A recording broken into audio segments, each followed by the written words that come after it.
Dear students, good morning. Last class we discussed about the topic human resource planning and find out it is a part of procurement. Then we analyze the steps in procurement. They are job analysis and design, human resource planning, recruitment and selection. Then detailedly discuss about job analysis. Job analysis is the process of detailed study about a job. Okay. Then job analysis in the steps. Then അതിന് കുറേ points discuss ചെയ്തു. Then today we will discuss about the topic methods used in job analysis. Job analysis, we know that job analysts collect all information regarding the job. For that purpose, he used various methods to collect information. That methods are mentioned here. Methods used in job analysis. They are questionnaire, checklist, interview, observation, participation, diary and records. അപ്പോൾ job analyst information collect ചെയ്യാൻ വേണ്ടി ഒരുപാട് methods ഉപയോഗിക്കുന്നു. അതിൽ കുറച്ച് മെത്തേഡ്സിനെ പറ്റി നമുക്ക് ഇവിടെ പഠിക്കാം. First one questionnaire. ഇതെല്ലാം ഐഡിയ ഉണ്ടോ? ക്വസ്റ്റ്നെയർ നിങ്ങൾ കണ്ടിട്ടുണ്ടാവും ചില കേസിലൊക്കെ അല്ലേ. The job analyst prepare a comprehensive questionnaire and it is distributed among workers. They are asked to provide information about their jobs in their own words. Job analyst ഒരു detailed ആയിട്ടുള്ള comprehensive ആയിട്ടുള്ള ഒരു questionnaire prepare ചെയ്യും. Questionnaire എന്ന് പറഞ്ഞാൽ ഒരു ക്വസ്റ്റ്യനും അതിന് 4 ഓപ്ഷൻസും വെച്ചിട്ടുള്ള കുറേ ക്വസ്റ്റ്യൻസാണ് ക്വസ്റ്റ്നെയർ. അപ്പോൾ ഈ ക്വസ്റ്റ്നെയറിൽ എന്താ ഉണ്ടാവുക വെച്ചാൽ ജോലി സംബന്ധിച്ചിട്ടുള്ള കാര്യങ്ങൾ, കുറേ കാര്യങ്ങൾ. ദെൻ ഇത് വർക്കേഴ്സിൻ്റെ ഇടയ്ക്ക് ഡിസ്ട്രിബ്യൂട്ട് ചെയ്തതിന് ശേഷം അവരോട് അവരുടെ വേർഡ്സിൽ അത് ഫില്ല് ചെയ്യാൻ വേണ്ടി ആവശ്യപ്പെടും. അപ്പോൾ കുറേ വർക്കേഴ്സിൻ്റെ അടുത്ത് നിന്ന് ഇൻഫർമേഷൻസ് കളക്ട് ചെയ്ത് കഴിഞ്ഞാൽ ഇതെല്ലാം കൂടി ഒന്നിച്ച് വെച്ച് കഴിഞ്ഞാൽ ജോബ് അനലിസ്റ്റ് എന്ത് ചെയ്യാൻ പറ്റും? ആ ജോബിനെ പറ്റിയുള്ളൊരു ക്ലിയർ പിക്ചർ കിട്ടും. അപ്പോൾ ജോബിൻ്റെ വിവിധ ഡീറ്റെയിൽസ് കളക്ട് ചെയ്യാൻ വേണ്ടിയിട്ട് ജോബ് അനലിസ്റ്റ് പ്രിപ്പയർ ചെയ്യുന്ന ഒരു മെത്തേഡാണ് എന്ത്? Questionnaire. Job analyst prepare a comprehensive questionnaire and it is distributed among workers. They are asked to provide information about their jobs in their own words. Okay, clear അല്ലേ?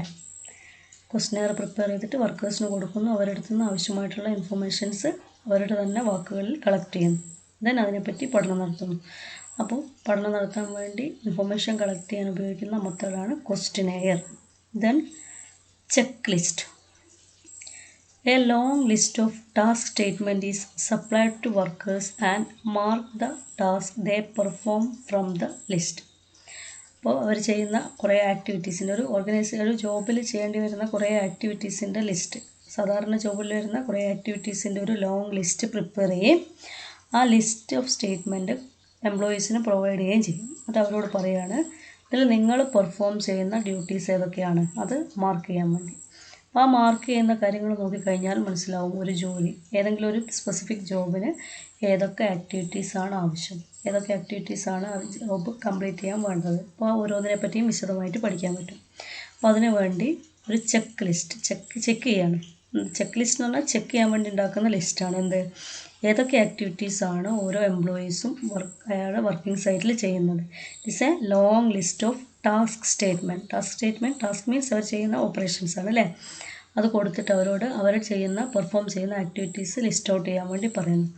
എന്നിട്ട് അതിനെപ്പറ്റി പഠനം നടത്തുന്നു. ആ മെത്തേഡാണെന്ത്? Check list. Then interview as usual common ആണ് അല്ലേ. Interview നമുക്കറിയാം എന്താണ്? It is a face to face interaction between employer and employee ആണ്. ഇവിടെ എംപ്ലോയർ ആരായിരിക്കും? ജോബ് അനലിസ്റ്റ് ആയിരിക്കും. ഇൻ്റർവ്യൂവർ ജോബ് അനലിസ്റ്റ് ആയിരിക്കും. ഇൻ്റർവ്യൂവിൽ വർക്കേഴ്സും മാനേജേഴ്സും സൂപ്പർവൈസേഴ്സും ഒക്കെ ആയിരിക്കും. അപ്പോൾ job analyst conduct a face to face interaction between workers and supervisors. Ask questions related with various jobs performed by them. അപ്പോൾ ഇയാൾക്ക് ആവശ്യമായിട്ടുള്ള എന്തൊക്കെ ഇൻഫർമേഷനാണ്, ജോബ് അനാലിസിസ് നടത്താൻ എന്തൊക്കെ ഇൻഫർമേഷൻസ് ആവശ്യമുണ്ടോ അതനുസരിച്ചുള്ള ക്വസ്റ്റ്യൻസ് എംപ്ലോയീസിനോടും സൂപ്പർവൈസേഴ്സിനോടൊക്കെ ചോദിച്ച് മനസ്സിലാക്കാൻ അവർ നടത്തുന്ന ഒരു ഫേസ് ടു ഫേസ് ഇൻറ്ററാക്ഷൻ, അതാണെന്ത്, interview. Then observation. The analyst observe the jobs performed by workers and collect information from them at work site itself. ഇതിനൊന്നും ചെയ്യുന്നില്ല, ക്വസ്റ്റ്യനെയർ കൊടുക്കുകയോ ചെക്ക് ലിസ്റ്റ് കൊടുക്കുകയോ അല്ലെങ്കിൽ ഇൻ്റർവ്യൂ നടത്തുകയോ ഒന്നും ചെയ്യുന്നില്ല. വർക്ക് സൈറ്റിൽ പോയിട്ട് എംപ്ലോയീസ് എന്തൊക്കെ കാര്യങ്ങളാണ് ചെയ്യുന്നതെന്ന് നോക്കി മനസ്സിലാക്കി ആ ജോബിനെ പറ്റിയുള്ള ഇൻഫർമേഷൻസ് കളക്ട് ചെയ്യുന്ന രീതിയാണെന്ത്, ഒബ്സർവേഷൻ. ഒന്നുമില്ല, കീൻ ഒബ്സർവേഷനാണ്. The analyst observe the jobs performed by workers and collect information. അവർ എന്തൊക്കെ വർക്കാണ് ചെയ്യുന്നതെന്ന് ഒബ്സർവ് ചെയ്യുന്നു, എന്നിട്ട് അതിൽ നിന്ന് ഇൻഫർമേഷൻ കളക്ട് ചെയ്യുന്നു, അതാണ് observation. Then participation. Under this method analyst himself participate in work and collect first hand information about the job. അപ്പോൾ ഒബ്സർവേഷനോടെ നോക്കി എന്ന് മനസ്സിലാക്കലാണ്. പാർട്ടിസിപ്പേഷൻ എന്താണ്, അവരുടെ കൂടെ ജോലി ചെയ്യുക, അതായത് എംപ്ലോയീസിൻ്റെ ഒപ്പം ജോലി ചെയ്തുകൊണ്ട് ആ ജോലിയുടെ എന്തൊക്കെ കാര്യങ്ങളാണുള്ളത്, ജോലിക്ക് ആവശ്യമായിട്ടുള്ള ഇൻഫർമേഷൻ എന്തൊക്കെയാണ്, ജോലി ചെയ്യാൻ എന്തൊക്കെ കാര്യങ്ങൾ ചെയ്യണം എന്നുള്ള കാര്യങ്ങളൊക്കെ അവരുടെ കൂടെ ജോലി ചെയ്ത് മനസ്സിലാക്കിയെടുക്കുന്ന രീതിയാണെന്ത്, പാർട്ടിസിപ്പേഷൻ. അപ്പോൾ ഇവിടെ 5 മെത്തേഡ്സ് പറഞ്ഞു: questionnaire, check list, interview, observation and participation. Clear ആയില്ലേ? ക്വസ്റ്റ്യനെയർ എന്താണ്, ജോബ് റിലേറ്റഡായുള്ള കുറേ ക്വസ്റ്റ്യൻസ് പ്രിപ്പയർ ചെയ്തിട്ട് അവർക്ക് കൊടുത്തിട്ട് അതിൽ നിന്ന് ആൻസർ എടുത്തിട്ട് ജോബിനെ പറ്റി പഠിക്കുന്നു. ചെക്ക് ലിസ്റ്റിൽ അതിൽ വരുന്ന ടാസ്കുകൾ കുറേ എണ്ണം കൊടുത്തിട്ട് അതിൽ നിന്ന് അവർ പെർഫോം ചെയ്യുന്ന ടാസ്ക് ഏതൊക്കെയാണെന്ന് ചോദിച്ച് മനസ്സിലാക്കിയതിന് ശേഷം ആ ജോലിയെപ്പറ്റി പഠിക്കുന്നു. ഇൻ്റർവ്യൂ എന്താണ്, ഫേസ് ടു ഫേസ് ഇൻറ്ററാക്ഷൻ നടത്തിയിട്ട് ആവശ്യമായിട്ടുള്ള ഇൻഫർമേഷൻസ് കണ്ടെടുക്കുന്നു. ഒബ്സർവേഷൻ എന്താണ്, ജോലി ചെയ്യുന്ന സ്ഥലത്ത് പോയിട്ട് വർക്ക് സൈറ്റിൽ പോയിട്ട് അവിടെ നോക്കി നിന്ന് കാര്യങ്ങളൊക്കെ മനസ്സിലാക്കിയെടുക്കുന്നതാണ് എന്ത്, ഒബ്സർവേഷൻ. ദെൻ പാർട്ടിസിപ്പേഷൻ, അവരുടെ കൂടെ ജോലി ചെയ്തിട്ട് ആ ജോലിയെപ്പറ്റി മനസ്സിലാക്കിയെടുക്കുന്നതാണ് participation. Then diary. The employees are asked to record their daily activities in a diary. Then the analyst can collect information about the nature of the job and other details. എംപ്ലോയീസിനോട് എന്താണ്, അവരുടെ daily റൂട്ടീനെ പറ്റി, ജോലി പറ്റിയുള്ള daily റൂട്ടീനെ പറ്റി diary എഴുതാൻ വേണ്ടി ആവശ്യപ്പെടുന്നു. ആ ഡയറിയിൽ നിന്ന് നമുക്ക് ആവശ്യമായിട്ടുള്ള ഇൻഫർമേഷൻസ് കളക്ട് ചെയ്യുന്നു, അതാണ് diary. Then records. Job analyst can collect information from the records kept by HR department also.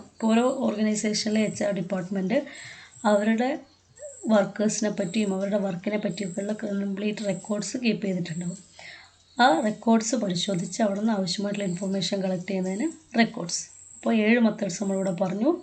ഇതൊക്കെയാണ് questionnaire, check list, interview, observation, participation, diary and records. മറന്നുപോയത് ഇപ്പോൾ എന്തിൻ്റെ പോയിൻറ്റ്സാണ്, methods used in job analysis. Okay, അപ്പോൾ നമ്മൾ ഫസ്റ്റിൽ പറഞ്ഞ പ്രൊക്വയർമെൻറ്റിൻ്റെ first stage job analysis and job design ആണ് അല്ലേ. ജോബ് അനാലിസിസ് പാർട്ട് ഇവിടെ കഴിഞ്ഞു. ദെൻ സെക്കൻഡാണ് job design. Job design, it is a framework of job. It involves conscious effort to organise task, duties and responsibilities of a work. ഒരു ജോലിയുടെ ടാസ്കുകളും ഡ്യൂട്ടീസും റെസ്പോൺസിബിലിറ്റീസും ഒക്കെ കൃത്യമായി ഒരു അറേഞ്ച് ചെയ്യുന്നതിനാണ് എന്ത് പറയുക, കൃത്യമായി അറേഞ്ച് ചെയ്തിട്ട് ചെയ്യുന്നതിനാണ് ജോബ് ഡിസൈൻ എന്ന് പറയുക. ഡെഫിനിഷൻ കൊടുത്തിട്ടുണ്ട്. According to Michael Armstrong, job design is the process of deciding on the contents of the job in terms of its duties and responsibilities, on the methods to be used in carrying out the job, in terms of techniques, systems and procedures, and on the relationship that should exist between the job holder and his superiors, subordinates and colleagues. കുറച്ച് lengthy ഡെഫിനിഷനാണ് അല്ലേ. ഒന്നുമില്ല, അതിൻ്റെ മീനിങ്ങിലൂടെ ഒന്ന് പോയി കഴിഞ്ഞാൽ definition ചെറുതാവും. എന്താ പറഞ്ഞത്? According to Michael Armstrong, job design is the process of deciding on the content of the job. Deciding on the content of the job. ഒരു ജോബിൻ്റെ കണ്ടൻറ്റ് ഡിസൈഡ് ചെയ്യാണ്. In terms of it duties and responsibilities. എന്തിൻ്റെ ബേസിൽ? ആ ജോബിൻ്റെ ഡ്യൂട്ടീസിൻ്റെയും റെസ്പോൺസിബിലിറ്റീസിൻ്റെയും ബേസിൽ. അല്ലെങ്കിൽ on the methods to be used in carrying out the job. അല്ലെങ്കിൽ ഏത് മെത്തേഡിലാണ് ആ ജോബ് ക്യാരിയിങ് ഔട്ട് ചെയ്യുന്നത് എന്നുള്ളതിൻ്റെ പേരിൽ. അല്ലെങ്കിൽ in terms of techniques systems and procedure and on the relationship that should exist between job holder and his superior, subordinate and colleagues. ആ ജോബിന് ഉപയോഗിക്കുന്ന ടെക്നിക്സും പ്രൊസീജിയറും സിസ്റ്റവും ഏതാണ്, അല്ലെങ്കിൽ ആ ജോബ് ഹോൾഡറും അതിൻ്റെ സുപ്പീരിയേഴ്സും സബോർഡിനേറ്റ്സും കൊളീഗ്സും ആയിട്ടുള്ള റിലേഷൻഷിപ്പ് എങ്ങനെയാണ്, ഇങ്ങനെ എല്ലാ കാര്യങ്ങളെപ്പറ്റിയും ഒരു ജോബിനെ പറ്റിയുള്ള ഒരുമാതിരി എല്ലാ കാര്യങ്ങളും ഇതിൽ വരുന്നുണ്ടല്ലേ. ഇതെല്ലാം കൃത്യമായിട്ട് ഡിസൈഡ് ചെയ്യുന്ന പ്രോസസ്സാണ് എന്ത്, ജോബ് ഡിസൈൻ. ജോബ് ഡിസൈനിൻ്റെ മീനിങ് ഒക്കെ ചോദിക്കുള്ളൂ, ഡെഫിനേഷനൊന്നും അങ്ങനെ കാര്യമായിട്ട് ചോദിക്കില്ല. എന്നാലും അഥവാ യൂണിവേഴ്സിറ്റി ചോദിച്ചു കഴിഞ്ഞാൽ നമുക്ക് എഴുതാൻ പറ്റണം. അപ്പം കൃത്യമായിട്ട് മനസ്സിലാക്കി പഠിക്കണം. It is the process of deciding on the contents of the job in terms of its duties and responsibilities, on the methods to be used in carrying out the job, in terms of techniques, systems and procedures, and on the relationship that should exist between the job holder and his superiors, subordinates and colleagues. Okay. The next topic, methods of job design. അപ്പോൾ ഈ job design ചെയ്യുന്നതിൻ്റെ പ്രധാനപ്പെട്ട മെത്തേഡ്സാണ് 4 മെത്തേഡ്സാണ് പറയുന്നത്. Job rotation, job simplification, job enlargement, job enrichment. അപ്പോൾ നമ്മൾ നോക്കാം, ഈ ചാപ്റ്ററിൽ തന്നെ ജോബ് റിലേറ്റഡ് ആയിട്ടുള്ള കുറേ ടേംസ് പഠിച്ചു അല്ലേ. Job description, job specification, job analysis, job design. ഇതവിടെ കുറച്ചിടം വന്നിരിക്കുന്നു. Job rotation, simplification, enlargement, enrichment. അപ്പോൾ ഇതെല്ലാം കൂടി കേട്ടിട്ട് എല്ലാം അങ്ങോട്ടും ഇങ്ങോട്ടും തിരിഞ്ഞു പോകാൻ പാടില്ല. അപ്പോൾ ഓരോന്നിൻ്റെയും പേര് വെച്ചിട്ട് കൃത്യമായിട്ട് മീനിങ് മനസ്സിലാക്കി വേണം മുന്നോട്ട് പോകാൻ. അപ്പോൾ ഓരോന്നും ജസ്റ്റ് ഒന്ന് മനസ്സിലാക്കി പോയി കഴിഞ്ഞാൽ മാറിപ്പോകുന്നില്ല. ഒരുപാട് ജോബ് കേട്ടിട്ട് കൺഫ്യൂഷൻ ആവണ്ട. ഇവിടെ വരുന്ന first job rotation, then job simplification, job enlargement, job enrichment. ഈ പേരിൽ തന്നെ ഉണ്ട് ഇതിൻ്റെ മീനിങ്. അപ്പോൾ ഓരോന്നിൻ്റെയും മീനിങ് എന്താണെന്ന് ജസ്റ്റ് ഒന്ന് നോക്കാം. First job rotation. റൊട്ടേറ്റ് ചെയ്യാന്ന് പറഞ്ഞാൽ എന്താ? റൊട്ടേഷൻ മീൻസ് ചുറ്റിക്കറങ്ങലാണ് അല്ലേ. അപ്പോൾ ഇവിടെ അതൊന്നിനാണ് ചെയ്യുന്നത്. റൊട്ടേറ്റ് ചെയ്യാന്ന് പറഞ്ഞാൽ ഒരു എംപ്ലോയിനെ ഒരു ജോലിയിൽ നിന്ന് മറ്റൊരു ജോലി ഇങ്ങനെ രീതിയിലേക്ക് റൊട്ടേറ്റ് ചെയ്യുക. മറ്റൊരു ജോലി എന്ന് പറയുമ്പോൾ സെയിം നാച്ചുറുള്ള ജോബ് തന്നെയാണ് വരിക. അപ്പോൾ നോക്കുക, job rotation it means shifting an employee from one job to another job without any change in the nature of job. ഒരു എംപ്ലോയിയെ ഒരു ജോലിയിൽ നിന്നും മറ്റൊരു ജോലിയിലേക്ക് ഷിഫ്റ്റ് ചെയ്യുന്നു, but there is no change in the nature of job. ഇപ്പോൾ ഒരു ക്ലർക്കിനെ ഒരു സെക്ഷനിൽ നിന്ന് മറ്റൊരു സെക്ഷനിലേക്ക് മാറ്റുന്നു. പർച്ചേസിംഗ് ഡിപ്പാർട്ട്മെൻറ്റിലുള്ള ക്ലർക്കിനെ പ്രൊഡക്ഷൻ ഡിപ്പാർട്ട്മെൻറ്റിലേക്ക് മാറ്റുന്നു, അല്ലെങ്കിൽ ഡെസ്പാച്ച് ഡിപ്പാർട്ട്മെൻറ്റിലേക്ക് മാറ്റുന്നു, മാർക്കറ്റിംഗ് ഡിപ്പാർട്ട്മെൻറ്റിലേക്ക് മാറ്റുന്നു. ഇപ്പോൾ എവിടെ പോയി കഴിഞ്ഞാൽ ഇയാളെ വർക്ക് എന്തായിരിക്കും? ക്ലറിക്കൽ വർക്ക് തന്നെയായിരിക്കും. അപ്പം നാച്ചർ ഓഫ് ജോബ് മാറുന്നില്ല. ഒരു പ്ലേസിൽ നിന്ന് മറ്റൊരു പ്ലേസിലേക്ക്, ഇങ്ങനെ ഒരു ജോബിൽ നിന്ന് മറ്റൊരു ജോബിലേക്ക് ഇയാളെങ്ങനെ ഷിഫ്റ്റ് ചെയ്യുന്നു. അതിനാണ് ജോബ് റൊട്ടേഷൻ എന്ന് പറയുക. അപ്പോൾ ഈ റൊട്ടേഷൻ എന്തിനു വേണ്ടിയിട്ടാണെന്ന് വെച്ചാൽ എംപ്ലോയിക്ക് എല്ലാ ഏരിയയിലും പ്രാവീണ്യം നേടാൻ വേണ്ടി. ഇപ്പം ഒരു ക്ലർക്കിനോട് മാർക്കറ്റിങ്ങിൽ മാത്രം വർക്ക് ചെയ്യുന്ന ക്ലർക്കിനോട് മാർക്കറ്റിങ്ങിലെ കാര്യങ്ങൾ മാത്രം ചോദിച്ചാൽ അയാൾക്ക് അത് മാത്രമേ അറിയണ്ടാവുള്ളൂ. അപ്പോൾ അങ്ങനെയല്ലാതെ ഓർഗനൈസേഷനിലെ എല്ലാ ആക്ടിവിറ്റീസിലും അവർക്ക് പരിചയം വരാൻ വേണ്ടിയിട്ട് ഒരു എംപ്ലോയി എങ്ങനെ ഷിഫ്റ്റ് ചെയ്യുന്നതിനാണ് നമ്മൾ എന്ത് പറയുക?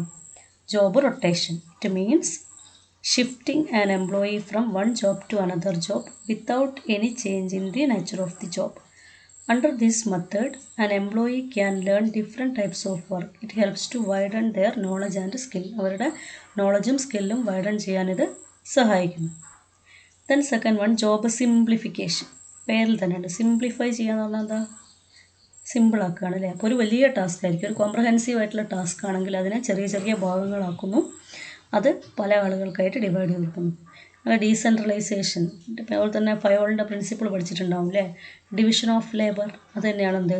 Job simplification. A given job is broken down in small sub parts and each part is assign to each individual. ഒരു വലിയ ജോബിനെ വിവിധ സ്മോൾ പാർട്സ് സബ് പാർട്സ് ആയിട്ട് ബ്രോക്കൺ ചെയ്യുന്നു. എന്നിട്ട് ഓരോ പാർട്സും ഓരോരുത്തരെ ഏൽപ്പിക്കുന്നു. അതാണെന്ത്? Job simplification. അപ്പോൾ job rotation, then job simplification. Next job enlargement. Large ചെയ്യാണ് അല്ലേ. It means more task or duties are added in a job for widening the scope of the job. It is just opposite of work simplification. Work സിംപ്ലിഫിക്കേഷൻ്റെ നേരെ ഓപ്പോസിറ്റാണിത്. ഇതെന്താ ചെയ്യുന്നത്?